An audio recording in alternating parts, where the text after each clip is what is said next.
Coach, I guess I'll just start off. Who impressed you the most during spring ball out of your group?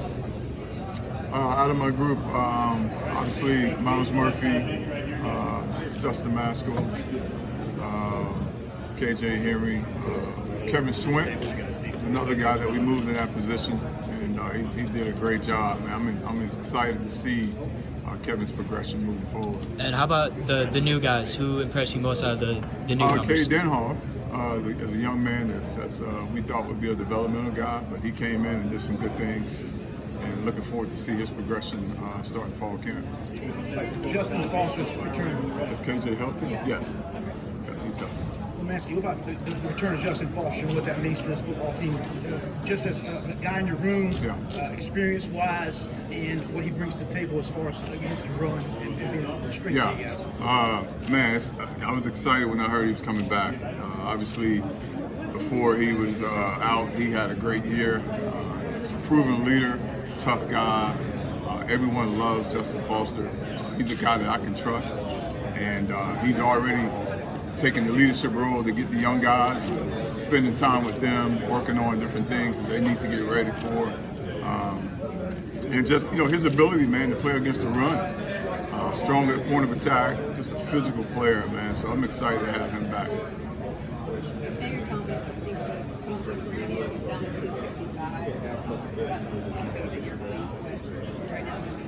Oh, absolutely. I saw X the other day, and I was so excited to see him, to see how his body's transformed. I just had to go hug him. Like, man, this is awesome. He's had a great summer. He's working his tail off. He's kind of been under the weed, and that's what I like, And I'm excited to see the focus that we need, and I'm excited to see X get out there and play.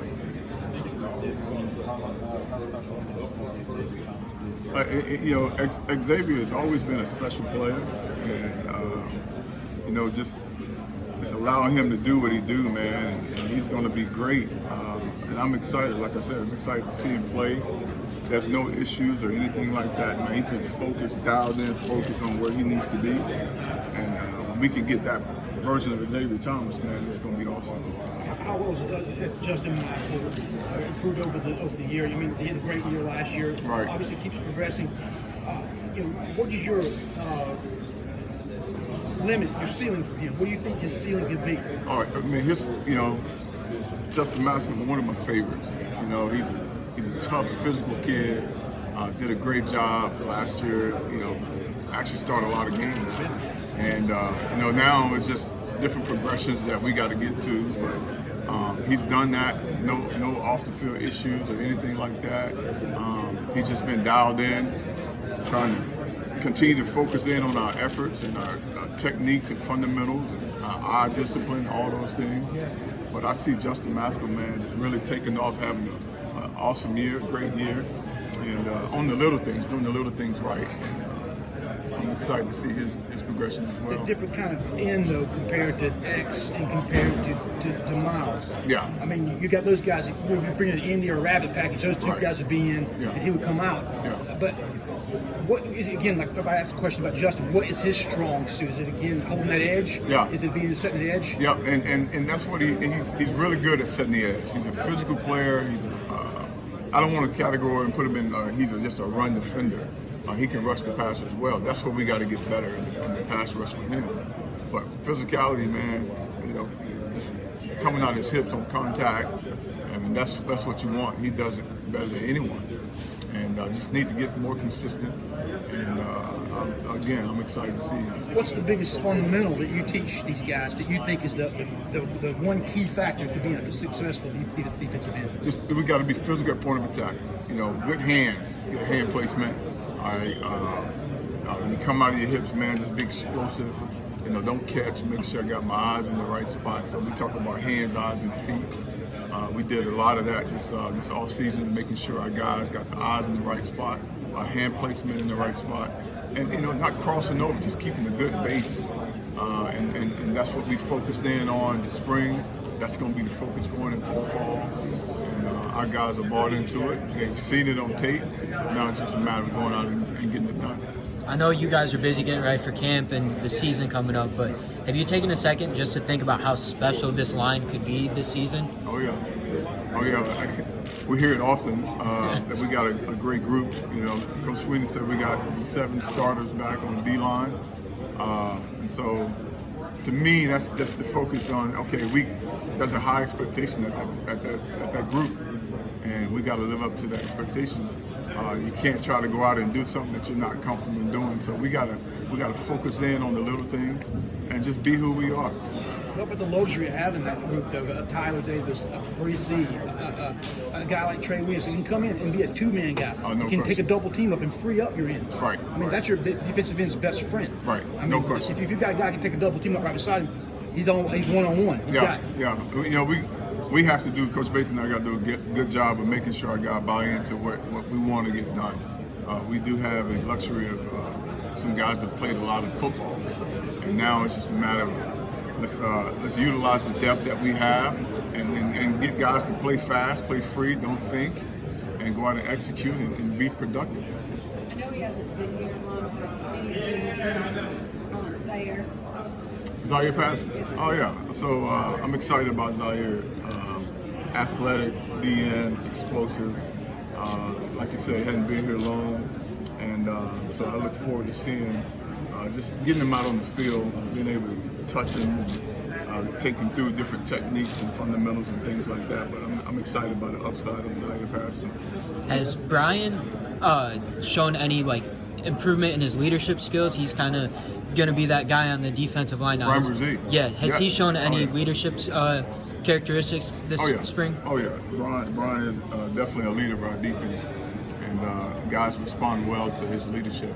We got a bunch of leaders on our defensive line. And, our job as coaches is to try to empower those guys to utilize their strengths, and that's one of his strengths.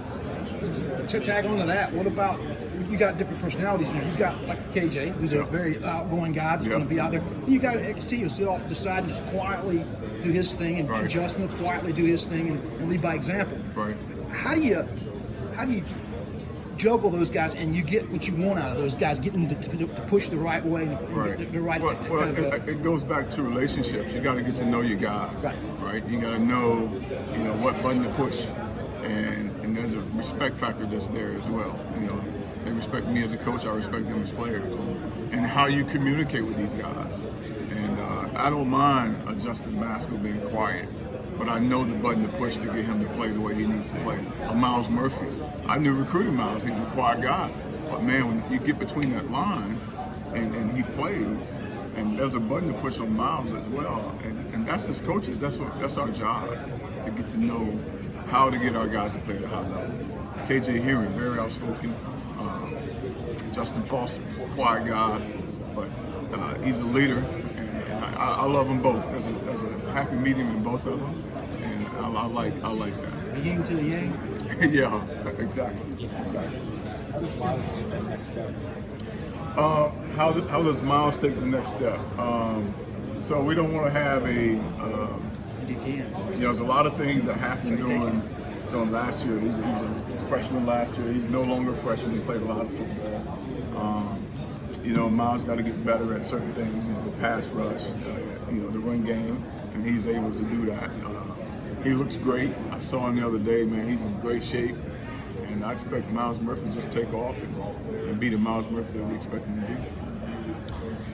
Let me ask you, how far into the season do you think we start getting the Power Rangers 2.0 comparisons? I don't know, man. That's a good question. They got to get permission from those guys first to be able to do that. Have they come up with any names yet? Have they been talking in the film room or anything about? I haven't heard anything yet, man. We'll see. To be continued. Going back to when you came on the staff, I think you came on right at the time that we had with 98 the defensive end that year. You're talking about Dodd. Yeah, Dodd. Yeah, I got come here out of 15. Riverside. You got here 15 right when he was leaving. Yeah. So talk about a guy like that was totally not looked at in high school, and you guys developed him and became that guy. Who's that guy now? Who's Dodd in your building right now? Is that Maskell? Maskell could very well be the Dodd, although Masco has all the ability, man. You know, he could be that dog guy. And I expect Masco, you know, I try not to compare guys. I didn't coach God, but Masco has the ability. He can rush the pass. Kevin just that senior year just took a leap, and it just like the lights came on, and he got a little extra step, he got a little extra juice in his step. And it all came together from that 1 year. And you're right, and it very well could be just a Masco. And I expect Masco to take the next step. You know, I expect him to be that guy that you can count on every down. He doesn't have to come off the field on third down. He can be that every down guy. Because Kevin wasn't even looked at as an NFL guy until like third of the way through the season his senior year, and then all of a sudden, you know, you get first round projections. Awesome year. Yeah. I do expect that from him. Again, people don't realize that college athletes have to, I say it, develop. Yeah. Physically, mentally, all that. This is a developmental game. Developmental game, yeah. Yes. You know, they're not going to develop. They're not walking in here with all the experience they need. That's right. So these guys, you know, it's got to be hard to sit there and you know, you got the map, the game plan format to get where they want to be, right. but to get them to buy into it, you know, like I said, be all in. Right. You know, and people say that all the time loosely, but it's just like you said, you have to know your players, and you have to be on a personal level with them and understand them, and to be able to turn that key on and let them go. Right.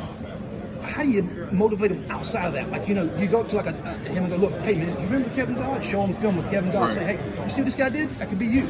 I mean, is that kind of stuff I think you that's do? what we've done in the past, is to show our guys who's done it before. Right. And so, like, look, if you continue to work, you can be a Kevin Dodd, you can be a Cleveland Farrell, you can be whoever. You just got to put the work in, and understanding that that's next level. And you know, our guys, they take ownership of that. I take it as a coach, they take it as a player, and they want to be great. Our guys don't play just to go out there and play. They want to be great at it, and they're constantly trying to get better at their position. Because if you're not thinking next level, you know, most of the guys that come to college football, they want to play NFL.